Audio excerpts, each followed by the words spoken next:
So then, good morning. And then once again, the meditation divided into two parts. The first part of focusing the mind by using the breath and trying to motivate well while doing this in order to bring the mind into the present moment. And the second part of the meditation based around the text and around teaching on the verses in the late 90s, 97 or thereabouts, 97, 98, in the text related to,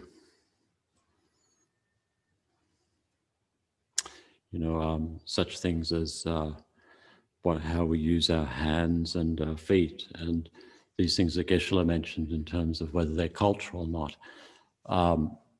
So for us just to reflect on these and the basic principles behind these, and how perhaps we can use reflection on these verses in a way to cultivate a more wholesome, respectful attitude, so as to place our mind in the right space,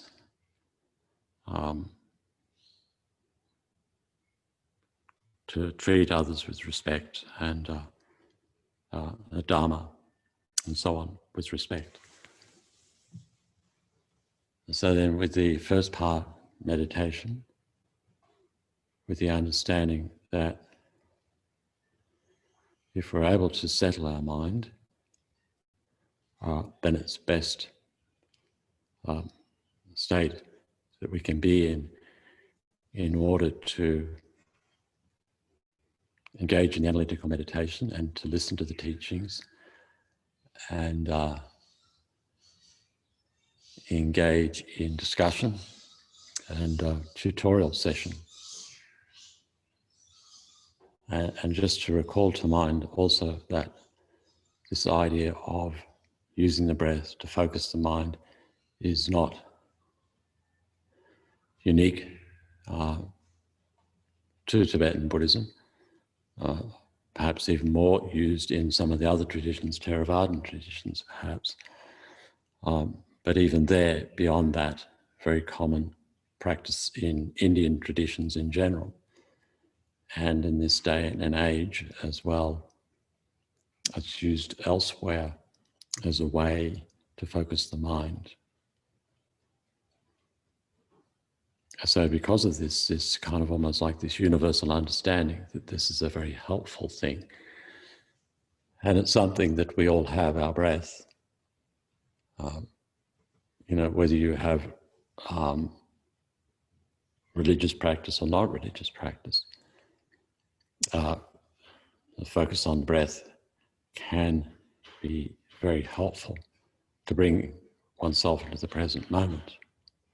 But particularly here, because we're Mahayana Buddhists, then we engage in the practice of focusing on the mind with an attitude of stilling and quietening our mind, settling the mind, so that we can create the right conditions in order to develop altruism to its fullest extent and wisdom to its fullest extent in order to accomplish the benefit of ourselves and others.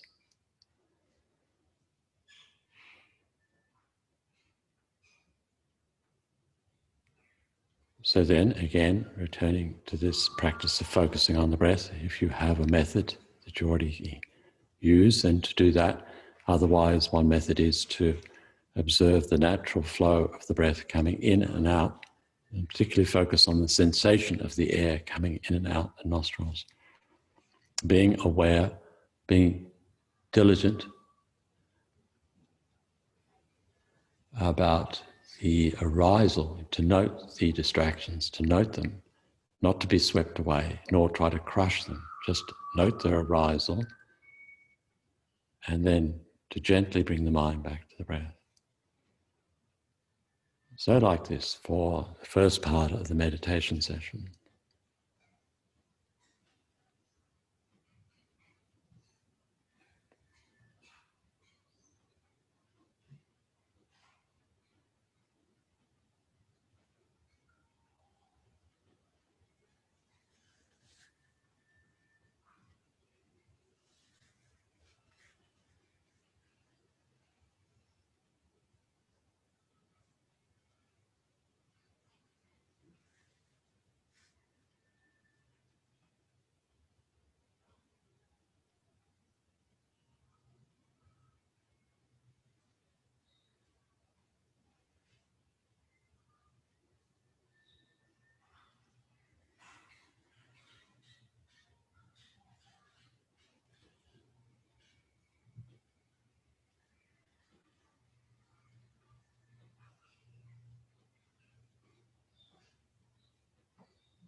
So then, with the main part of the meditation,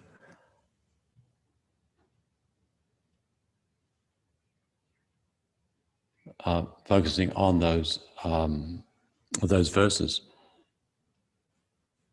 where it's giving advice about certain things not to do, pointing the finger, waving the hands around, and so on, various other things there that are listed. And Geshe actually he places emphasis on saying that this is more a cultural thing. But it also may be worthwhile for us to consider for ourselves on a personal level, whether it is solely a cultural thing or whether there really is some level of meaning, certainly in some actions that we perform with our body.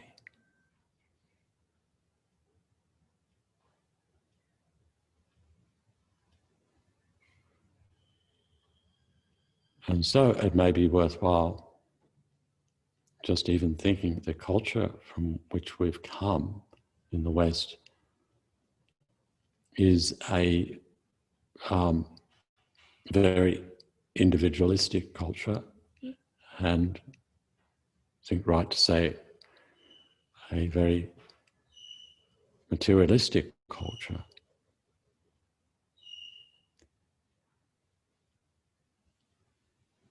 One that promotes the idea of me and what I want and acquiring things for me,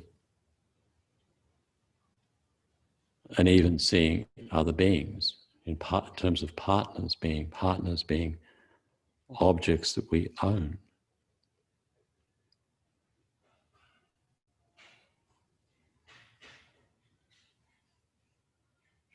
And it can be worthwhile if we really think about our life, if that is really where we've come from, a mind state that we have.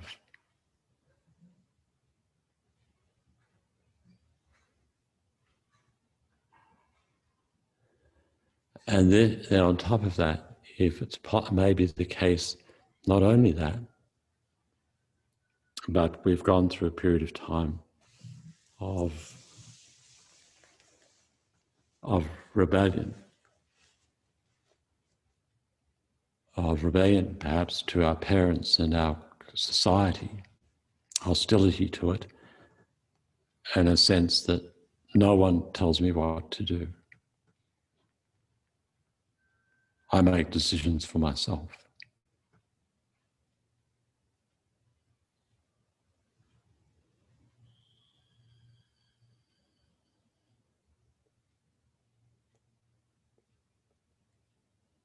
And then that we've come to the point, most likely now, we find ourselves tuning into these teachings. Most likely, if that's all been the case, we've gone through an understanding that there's been something wrong with that attitude, an attitude which lacks respect and respect and appreciation of others.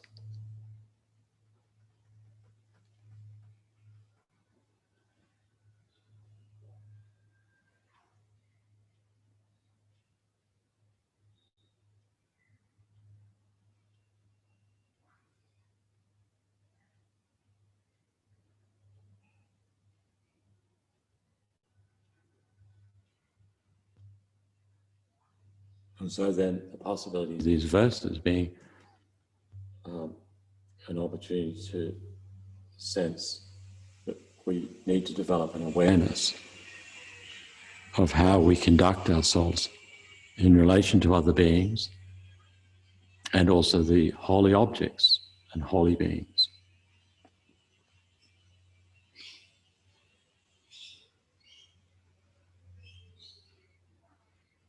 Not because the Lama said so, not because the Buddha said so, but because you get to the point of understanding the importance of generating a mind of respect and humility.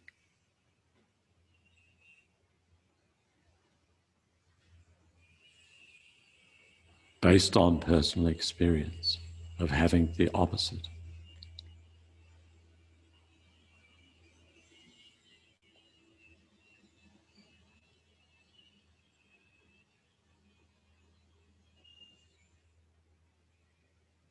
So I remember the first course, Lamrim course I attended at Copan. And then the explanation of how you don't point your feet at the altar and don't step over the books. And at that time, there were a lot of new converts to Buddhism who acted like the police, the Dharma police, you know, watching and pointing out, oh, you did that, you pointed your feet, you can't do that. It had the result that there were some people in the class that then deliberately pointed their feet at the altar, at the teacher,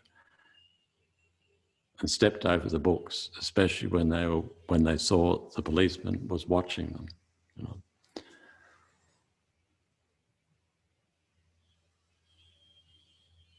So when it's imposed on us, it can have that, especially if you're new to Dharma, it can have that effect.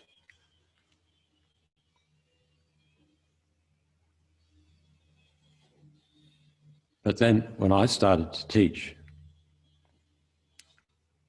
and I think particularly teaching in India with all the young travelers,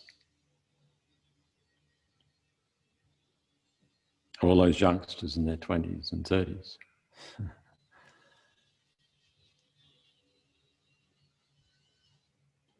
and sensing, you know, the feet may be pointed out to you, or they're lying against a post or lying on the floor or whatever, like this. So I've never been able to conclude whether it is a cultural thing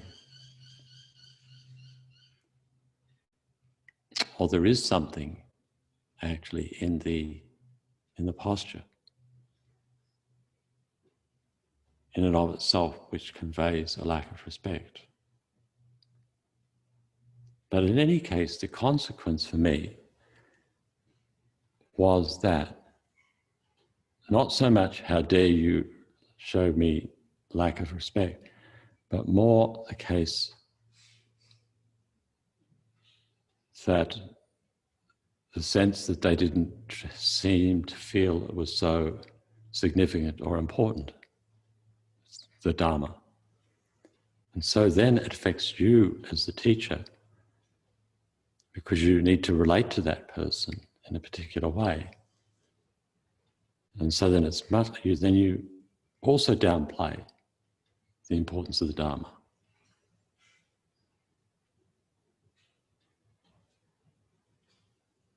So there seems to be a mutually influence each other like this.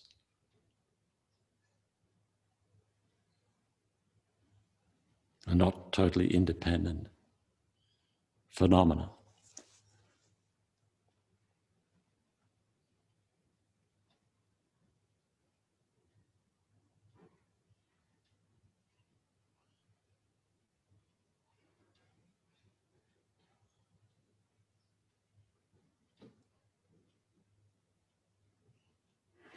And so in any case, when we become Buddhist, we take refuge. Become Buddhist means you take refuge in Buddha, Dharma, Sangha. And for each of those three, Buddha, Dharma, Sangha, you have certain commitments. So in relation to the Buddha jewel, you have respect to every image of the Buddha.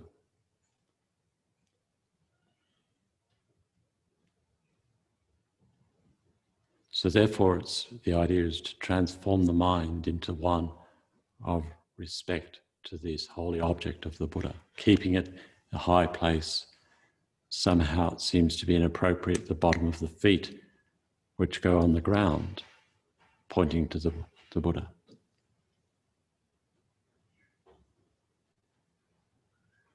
And so it means when we become Buddhists, we really are becoming inner being and being aware of how we relate to the world, to the holy objects, and to beings in general.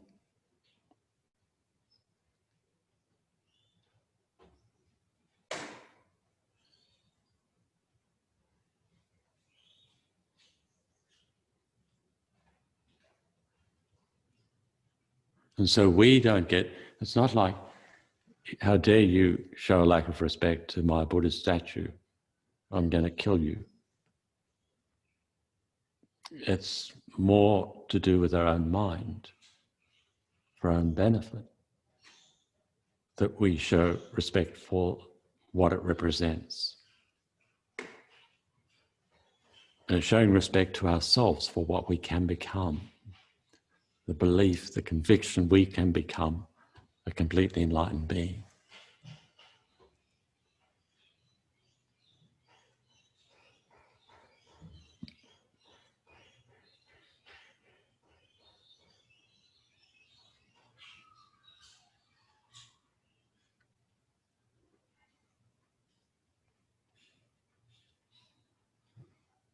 So then you even think, often they say, I can't remember if it was actually in the text, I think it was there, about not wearing something on your head when you come into the gompa, a hat, or even in the presence of a teacher.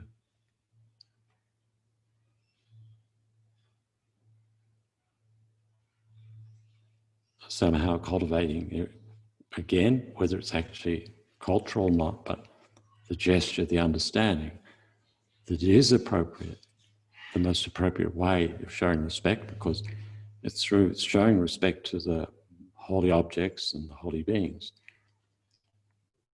that we create the conducive mind which allows us to develop wisdom and compassion. So that conscious decision, for instance, not to wear a hat on one's head in the presence of a teacher or a guru, or perhaps even in front of a Buddha statue.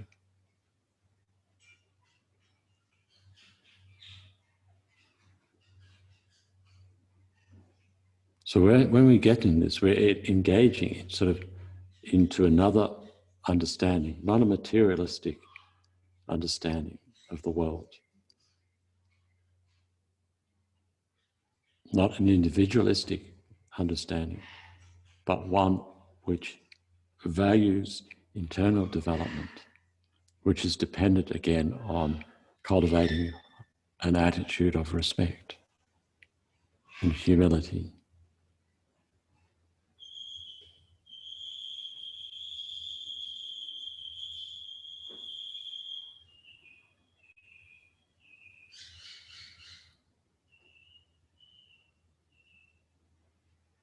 And then again, that whole thing of before a teacher having the head slightly bowed. Is this just cultural, or is there something more significant in it?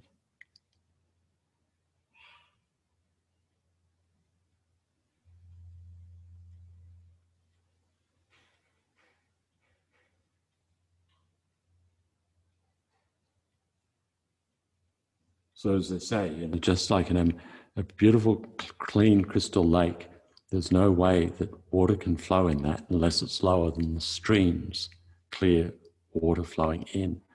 So similarly, our mind, we need to have a lower mind, a respectful mind, in order for the good qualities to enter into us.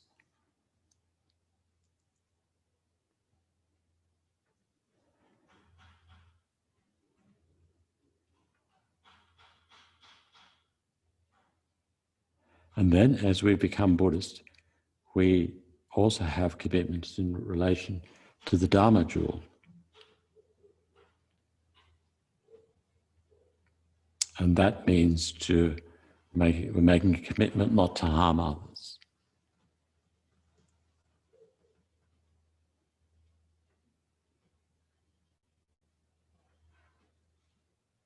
So obviously this means to avoid the gross levels of harm to others, but also develop more and more sensitivity to others and how our actions, our physical actions, gestures and body language affect others.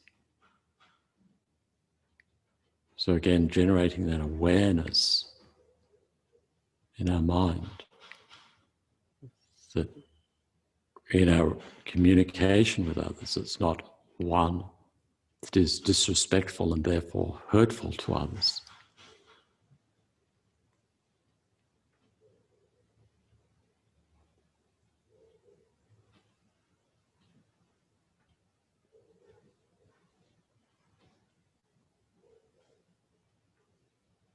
Then also in relation to that Dharma jewel, we have a responsibility there when we become Buddhists, is to treat every Dharma, Dharma text with respect. So we know that by the fact in the Skompa, Kanju and Tanja wrapped up and kept at a high place. And we've all heard about the importance of not putting texts on the ground and not stepping over them.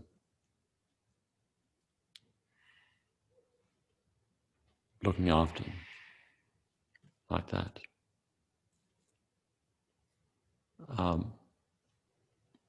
Some people may just dismiss that as cultural, but really, if we revere the Dharma, respect the Dharma, it seems to make sense that we treat the text with respect. You don't put them in a place where your feet are going to touch, where there's dirt, where people are walking and so on with their feet. Put them in a high place.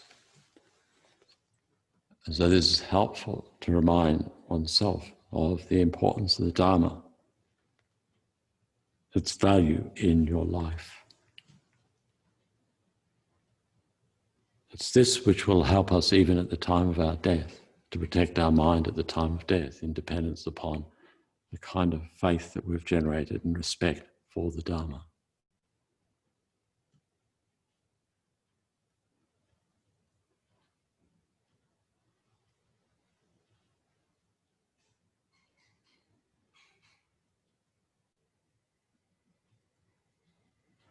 And then we have our responsibility in relation to that, a Sangha jewel.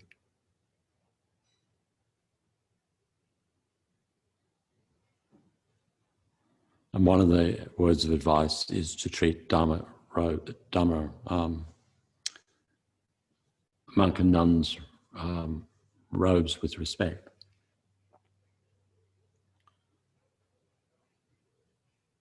Is different ways, I guess you can understand that, but one way is that it's the representation of the importance of maintaining ethical conduct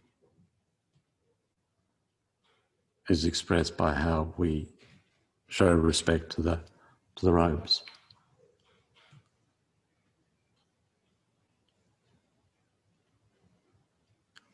And then also in relation to the Sangha jewel, the importance of being careful of who our friends are.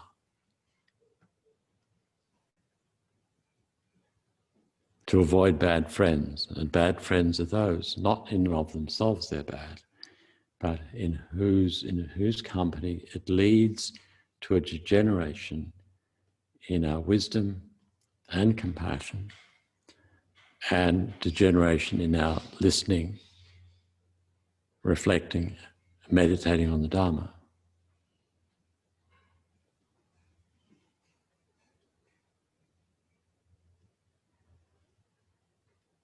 So again, really, this whole thing is this importance of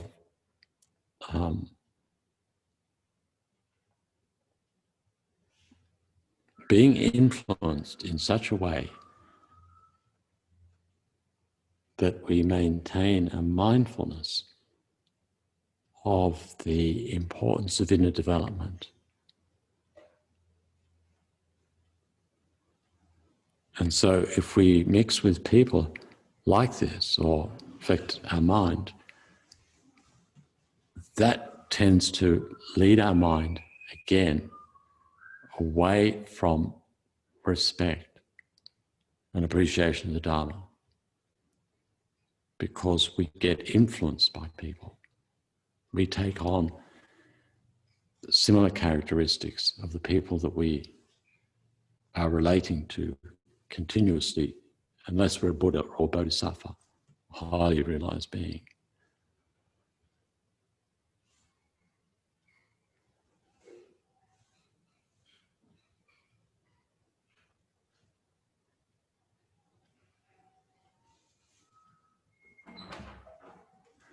So then for us, then we got to this point of being a Buddhist, an inner being, a person following the spiritual path, a person that's engaging in inner education. So this is a different way of understanding than one that most of us have been brought up with or been involved with.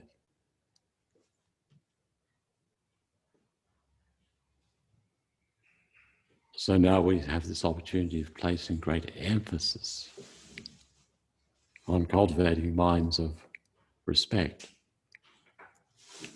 awareness of others, so as to create the conducive conditions to be of benefit to oneself and others. And so then dedicate whatever positive results there are here to understanding those words there in such a way that it becomes conducive for us to be a wiser and more compassionate being in order to accomplish one's own benefit and benefit of others.